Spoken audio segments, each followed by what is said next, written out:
अस्सलाम वालेकुम dear student, आज हमने operation research BS math 7th semester के नेक्स्ट टॉपिक को स्टार्ट करना है। नेक्स्ट टॉपिक स्टार्ट करने से पहले आप तमाम स्टूडेंट से मेरी रिक्वेस्ट है कि मेरे चैनल को सब्सक्राइब, लाइक और शेयर ज़रूर करें। आज जो हमने टॉपिक पढ़ना है वो ट्रैवलिंग सेलमैन के रेलिवेंट ही टॉपिक है। कल हमने बैलेंस ट्रैवलिंग सेलमैन प्रॉब्लम पढ़ा थे, आज हमने अनबैलेंस ट्रैवलिंग सेलमैन प्रॉब्लम को डिस्कस करना है। तो इसके सबसे पहले हमारे पास एग्जाम्पल है। There are 4 jobs to assign to the machine in a workshop. Only one job could be assigned to one person. The amount of time in hours required for the jobs are given below. हमारे पास 4 job assign कर दी गई हैं और वो जो 4 jobs है उसके लिए हमारे पास जो मशीन है वो भी हमें बता दी गई है वर्कशॉप के ऊपर।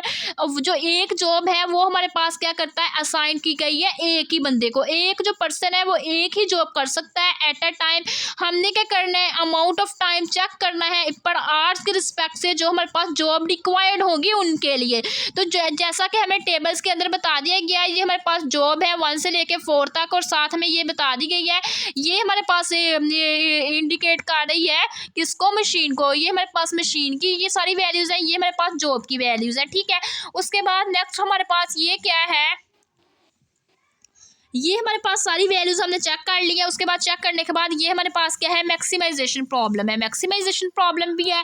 मैक्सिमाइजेशन प्रॉब्लम को हमें क्या करना पड़ेगा, सबसे पहले मिनिमाइजेशन में कन्वर्ट करना पड़ेगा। वो हमें मिनिमाइज में क्यों कन्वर्ट करना पड़ेगा, क्योंकि हमारे पास जो ट्रैवलिंग सेलमैन प्रॉब्लम होता है वो ऑलवेज हमारे पास क्या होता है, मिनिमाइजेशन प्रॉब्लम होता है। तो इस वजह से हमें सबसे पहले इसको मिनिमाइज में कन्वर्ट करना पड़ेगा। तो इसको कन्वर्ट करने के लिए सबसे पहले हमने क्या करना है, जो हमारे पास ये टेबल है इसकी सबसे मैक्सिमाइज वैल्यू को चेक कर लेना है। मैक्सिमम वैल्यू इस वजह से देखनी है क्योंकि ये हमारे पास मैक्सिमाइजेशन का प्रॉब्लम है। मैक्सिमाइजेशन का प्रॉब्लम होने की वजह से सबसे पहले हमें क्या करना पड़ेगा, इसकी मैक्सिमम वैल्यू को चेक करना पड़ेगा। तो इसकी हमने मैक्सिमम वैल्यू को अंडरलाइन कर लिया। वो हमारे पास क्या है, 116 है। तो ये हमने क्या करना है, 116 को सारी वैल्यूज में से क्या कर देंगे, माइनस करवा देंगे। जब हम क्या करेंगे, इसको सारी वैल्यूज में से माइनस करवा देंगे तो ये हमारे पास क्या बन जाएगा, ये हमारे पास क्या आ जाएगा, ये हमारे पास 16 नहीं है, ये यहाँ पे सिर्फ 16 है, 116 नहीं है।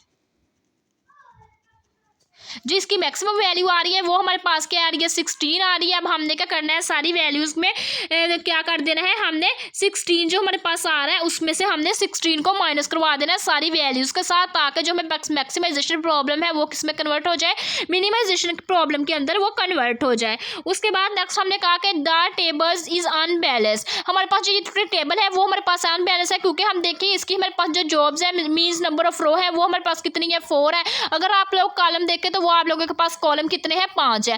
मीन्स हमारे पास एक रो 4 है, कॉलम 5 है। ये 4 इक्वल नहीं है 5 के। हमें क्या करना पड़ेगा, यहाँ पे अनबैलेंस को बैलेंस बनाना पड़ेगा। लेकिन हमने क्या किया, अनबैलेंस को बैलेंस बनाने से पहले हमने क्या कर लिया, जो मैक्सिमाइजेशन प्रॉब्लम है इसको मिनिमाइज में कन्वर्ट कर लिया। सबसे पहले हमने क्या कर लिया, इसकी मैक्सिमाइजेशन वैल्यू को चेक कर लिया। जो इसकी मैक्सिमम वैल्यू वो हमारे पास आ रही है 16। अब हम क्या करेंगे, 16 को सारी वैल्यू जो हमारे पास टेबल है इसके अंदर से माइनस करवा देंगे। 16 - 4, 16 - 3, 16 - 6, 16 - 2, 16 - 7, 16 - 10, 16 - 2, 16 - 11, 16 - 14, 16 - 16, 16 - 4, 16 - 3, 16 - 2, 16 - 1, 16 - 5, 16 - 8, 16 - 7, 16 - 6, 16 - 9, 16 - 6। ये सारी वैल्यूज को हमने माइनस कर दिया। माइनस करने से एट द एंड हमारे पास ये टेबल आ गया।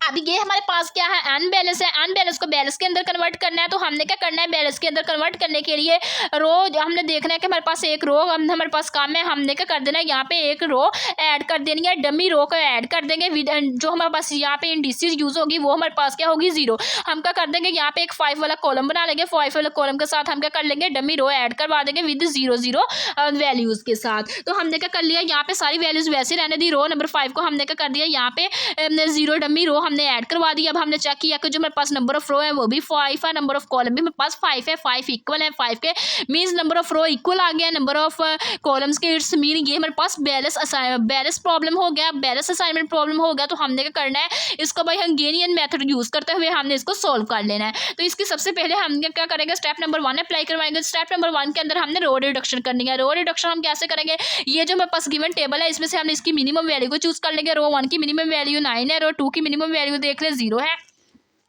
रो 3 की मिनिमम वैल्यू 11 है, रो 4 की मिनिमम वैल्यू को चेक किया वो हमारे पास क्या है 7 और ये इसकी वैल्यू क्या है 0। तो अब हमने क्या करना है, ये वाली सारी वैल्यूज को 9 माइनस करवा देना है, रो नंबर 2 में से सारी वैल्यूज को 0 माइनस करवा देना है, सारी वैल्यूज को रो 3 में से -11 के साथ करवा देना है, सारी वैल्यू रो नंबर 4 की माइनस करवा देंगे 7 के साथ, सारी वैल्यूज को 0 के साथ माइनस करवा देंगे। जब इसके अंदर माइनस करवा देंगे तो ये हमारे पास ये टेबल आ जाएगा। अब हमारे पास रो रिडक्शन हो चुकी हुई है। स्टेप नंबर 2 करेंगे कॉलम रिडक्शन का। ये हमारे पास स्टेप नंबर 2 है कॉलम रिडक्शन। कॉलम रिडक्शन हमारे पास कैसे होगी, कॉलम में से हम क्या करेंगे, मिनिमम वैल्यू को चूज कर लेंगे कि वो हमारे पास क्या आ रही है, जो कॉलम वाइज हमारे पास मिनिमम वैल्यू आ रही होगी उसको हम क्या कर लेंगे, उसकी कॉलम रिडक्शन कर लेंगे। अगर हम इसकी मिनिमम वैल्यू देखें तो वो हमारे पास क्या आ रही है 0, इसकी मिनिमम वैल्यू देखें यहाँ से हमने सॉरी देखना कॉलम वाइज अगर हम मिनिमम वैल्यू चूज करेंगे तो वो हमारे पास क्या आ रही है, इसकी भी 0 आ रही है, इसकी भी 0 आ रही है, इसकी भी हमारे पास कॉलम वाइज देखें कोई 0 आ रही है, इसकी भी मिनिमम वैल्यू 0 आ रही है, इस कॉलम की भी 0 आ रही है। अगर हम कोई चीज़ हमारे पास 0 में से माइनस करवा देंगे तो वो हमारे पास क्या रहेगी 0 रहेगी। कॉलम रिडक्शन के लिए हमने क्या कर लिया, ये टेबल बनाया। ये टेबल बनाने के बाद हमने क्या कर लिया, मिनिमम वैल्यू कॉलम 1 की चेक कर ली वो भी 0, कॉलम 2 की, कॉलम 3, कॉलम 4 और 5 की सारी वैल्यूज के आगे 0 आ गई। 0 आने के बाद हमने क्या कर लिया, जब कोई चीज़ हम 0 में से माइनस करेंगे तो वो हमारे पास अगेन वही टेबल आ जाएगा। तो ये हमने क्या कर लिया, ये टेबल को ऐसे ही लिख लिया। उसके बाद स्टेप नंबर 3 अप्लाई करवाएंगे। स्टेप नंबर 3 हमारे पास क्या होता है, रो स्कैनिंग। रो स्कैनिंग करेंगे। रो स्कैनिंग के लिए हमने क्या करना है, जो हमारे पास रो नंबर 1 है उसकी हमने क्या करना है, मिनिमम वैल्यू को चूज कर लेना है। मिनिमम वैल्यू को चूज करके उसके कॉलम को डिलीट कर देना है। अगर 1 0 आ रहा होगा हमने क्या करना है, एक मिनिमम वैल्यू आ रही होगी उसको चूज कर लेना है। अगर 1 से ज्यादा मिनिमम वैल्यू आ रही होगी तो उसको हमने क्या करना है, उस रो या कॉलम को क्या कर देना है, स्किप कर देना है।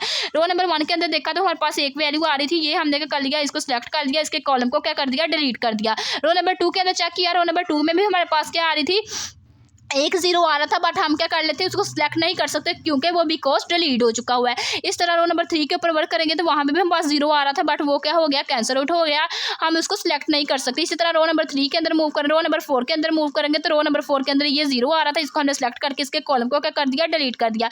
उसके बाद नेक्स्ट हमने क्या किया, रो नंबर 5 देखें तो इसमें हमारे पास कितने 0 आ रहे हैं, 1 या 1 से ज़्यादा 0 आ रहे हैं, इसको हम क्या कर देंगे, इस रो को क्या कर देंगे, स्किप कर देंगे। उसके बाद हम क्या करेंगे, इसके ऊपर कॉलम रिडक्शन, कॉलम स्कैनिंग करेंगे। कॉलम स्कैनिंग के लिए हम क्या देखेंगे, फर्स्ट कॉलम देखेंगे तो ये हमारे पास क्या आ रहा था, 1 0 आ रहा था, इस 0 को सिलेक्ट करके इसकी रो को क्या कर देंगे, डिलीट कर देंगे। तो यही हमने क्या कर दिया, इस 0 को हमने क्या कर लिया, सिलेक्ट करके इसकी रो को डिलीट कर दिया। उसके बाद नेक्स्ट हमने देखा कि ये हमारे पास कॉलम 2 आ रहा था, ये हमने कॉलम 2 देखा। ये कॉलम 2 को हम नहीं कर सकते बिकॉज क्योंकि ये हमारे पास ऑलरेडी क्या हो चुका हुआ है, डिलीट हो चुका हुआ है। इसी तरह नेक्स्ट हमारे पास ये डिलीट हो गया। उसके बाद नेक्स्ट हम क्या कर सकते हैं, इसको भी डिलीट नहीं कर सकते बिकॉज क्योंकि ये हमारे पास 0 1 ही आ रहा था, वो ऑलरेडी हमने क्या कर दिया, उस पूरी रो को कैंसिल आउट कर दिया। उसके बाद हम क्या करेंगे, नंबर ऑफ मार्क्स स्क्वायर को काउंट कर लेंगे। ये हमारे पास 1 2 और एक यहाँ पे आया है 3, तो ये हमारे पास मार्क्स स्क्वायर कितने आ गए हैं, 3 आ गए हैं। नंबर ऑफ रोज हमारे पास कितनी है, 5 है, तो ये 3 इक्वल नहीं है 5 के। अब हमें क्या करना पड़ेगा, गो करना पड़ेगा स्टेप नंबर 5 के ऊपर। अब हम क्या करेंगे, मूव कर जाएंगे गो स्टेप नंबर 5 के ऊपर। वो हमारे पास क्या है, सिलेक्ट करेंगे अनकवर सेल में से मिनिमम वैल्यू। मिनिमम जो वैल्यू होगी उसको ऐड करवा देंगे इंटरसेक्शन पॉइंट में से, और जो उसको जो मिनिमम वैल्यू होगी उसको ऐड करवा देंगे इंटरसेक्शन पॉइंट और सब्ट्रैक्ट कर देंगे अनकवर सेल में से। अनकवर सेल जो हमारे पास ये है जो सिलेक्ट नहीं हुए उसमें से हमने मिनिमम वैल्यू चूज कर लेंगे। अगर आप लोग देखें तो इसकी मिनिमम वैल्यू 1 है, तो हमने 1 लिख ली। ये जो हमारे पास 2 दफ़ा कैंसिल आउट हुए हैं, ये ऐसे करके जो हमारे पास 2 दफ़ा हमारे पास कैंसिल आउट हुए हैं, ये वाली टर्म्स हम क्या कर देंगे, ये 2 यही है 2 वैल्यू, इसमें अंदर हमने क्या करना है, 1 को ऐड कर देना है, और ये बाकी जो कैंसिल आउट एक दफ़ा हुए हैं ये वाली वैल्यू सारी वैसे ही लिख लेनी है, और ये जो अनकवर सेल है इसमें से 1 को माइनस करवा देना है। तो हमने क्या कर दिया, सिमिलरली यही वर्क किया। फर्स्ट स्टेप के अंदर हमने क्या कर दिया, ओनली हमने ऐड करवा दिया इंटरसेक्शन पॉइंट, इंटरसेक्शन वैल्यू 1, और ये हमारे पास ये टेबल आ गया। उसके बाद नेक्स्ट स्टेप के ऊपर हमने क्या कर लिया, जो उसकी 1 माइनस करवा दिया किसके साथ, अनकवर सेल में से, जो हमारे पास अनकवर सेल थे, जो हमारे पास ना ही वो कैंसिल आउट हुए थे बल्कि उसके ऊपर कुछ भी नहीं आ रहा था, सिंपल वाले जो हमारे पास नंबर थे उसके अंदर हमने क्या करवा दिया, 1 को माइनस करवा दिया। तो ये हमारे पास क्या आ गया, इसका टेबल आ गया। अब हमने क्या करना है, अगेन वही स्टेप अप्लाई करना है। स्टेप नंबर 1 के ऊपर मूव कर जाना है। वो हमारे पास क्या होता है, row reduction, column reduction. Step number 2 हमने करना है रो स्कैनिंग, कॉलम स्कैनिंग। चलिए हम फिर अगेन इसको करते हैं। हमने क्या किया यहाँ पे, हमने क्या कर दिया, then we go to step number 1, row और कॉलम रिडक्शन को, रो और कॉलम रिडक्शन करेंगे। रो 1 की मिनिमम वैल्यू देखे 0 है, रो 2 की मिनिमम वैल्यू देखी वो भी 0 आ रही थी, रो 4 की भी मिनिमम वैल्यू 0, रो 4 5 6 की सारी वैल्यू क्या आ रही है 0। इसी तरह कॉलम वाइज चेक कर लेंगे, इसकी वैल्यू 0 आ रही है, कॉलम 2 की भी 0 मिनिमम वैल्यू, कॉलम 3 की भी मिनिमम वैल्यू 0 आ रही है, कॉलम 4 की भी मिनिमम वैल्यू क्या आ रही है 0 आ रही है। इसी तरह कॉलम नंबर 5 की मिनिमम वैल्यू देखे तो वो भी हमारे पास 0 आ रही है। अब ये हमारे पास 0 0 आ रही है, अगर हम कोई चीज़ 0 में से माइनस करें तो वो हमारे पास क्या आ जाएगी 0 ही आ जाएगी। इस वजह से हमने क्या करना है, इसको माइनस वगैरह नहीं करेंगे, हम इसको वैसे ही लिख देंगे क्योंकि हमारे पास इस पर कोई चेंज नहीं आएगी, 0 माइनस करने से कुछ नहीं होगा। उसके बाद नेक्स्ट हम क्या करेंगे, नेक्स्ट स्टेप के अंदर मूव कर जाएंगे, रो स्कैनिंग और कॉलम स्कैनिंग करेंगे। हम क्या करेंगे, रो 1 में से उसकी 1 0 होगा उसको चूज कर लेंगे, एक या एक से ज़्यादा 0 आ जाएंगे, हम क्या कर देंगे उस रो या कॉलम को स्किप कर देंगे। तो रो नंबर 1 की तरफ हमने मूव किया, यहाँ पे हमारे पास 3 0 आ रहे थे, ये रो हमने क्या कर दी स्किप कर दी।